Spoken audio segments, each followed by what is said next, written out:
were awesome hikers. After that experience, I decided to try to lead my own hike. So I signed up to lead Mount Success to the Lookout Ledges. 3 days before the hike, I got a call from Jack Stewart. He and John Usden were the trip leaders at that time. Jack asked me if I had checked the weather. I had not, thinking I would check it in the evening before. Jack enlightened me that we had 2 or 3 days of good weather ahead. That's a good sign. The next day, Jack called again, asking if I had checked the weather. I said I had not, but it looked out the window and it looked good. And his previous report indicated a few days of good weather. The morning of the hike, Jack called me again, asking if I had checked the weather. I said I looked out the window, looked good, hike was on.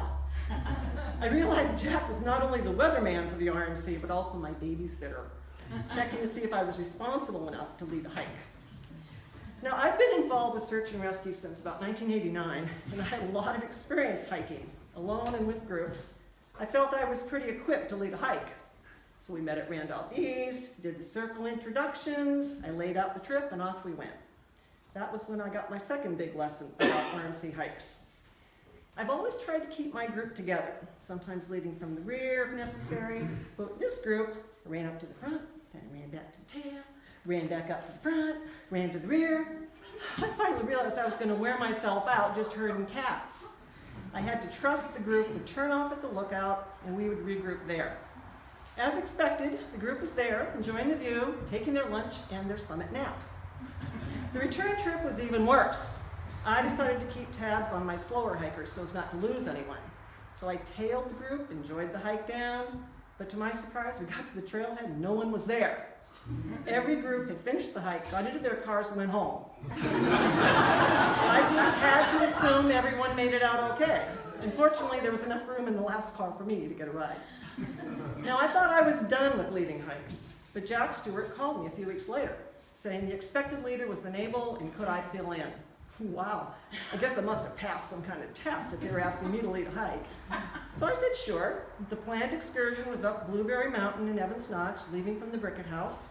Even better, Evans Notch, one of my favorite areas. So we did the usual meetup, carpool, drive over to the south end of Evans Notch. There, to my surprise, was a Forest Service ranger greeting the hikers, turned out to be a friend of mine, Ned Baldwin. I was thrilled to say hello and catch up a bit, but he had other things on his mind. "Did you know," he said, "that we have a group larger than 10 and you're going into the wilderness area?" Oh my, that thought had completely slipped my mind when we met up at the trailhead. We had a whole herd of Stewart Whites, plus the entire Texar family and a few of the usual hikers.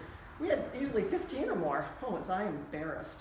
So he kindly said we could split into 2 groups, and that was pretty easily done as we had 2 distinct ability levels. And off we went.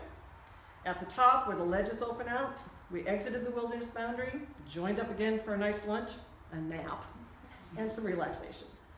On the way down, we again split into 2 groups, met up at the brook crossing, which was outside the boundary, and then the faster group waited for the slower group. We hung out in the pools and the beautiful brookside, enjoying the shade and the water. Well, one member of our group headed downstream to explore the extensive pools, and what next? A loud scream, shouts of pain. He'd stepped into a ground bee's nest, and had gotten several nasty stings. On top of that, he had an allergic reaction to the stings. I tried to calm him down and urgently walked him back to the trailhead, frantically digging in my pack for my first aid kit, hoping I could find the Benadryl that I always kept there. Sure enough, I had some. I gave it to him, but he was stubborn and insisted on driving home. And you probably know Benadryl can cause drowsiness. So I was worried about him driving. With his entire family forewarned, they headed off. Now, you'd think I would have learned my lessons from the preceding adventures. 1, you can never underestimate the power of women hikers. 2, you cannot herd cats nor hikers on an RMC hike. And 3, you're bound to be embarrassed by rules and regulations you never thought of before you volunteered to help out. But now I continue to offer to lead hikes, and I have to say there's always an adventure in every one. Woo!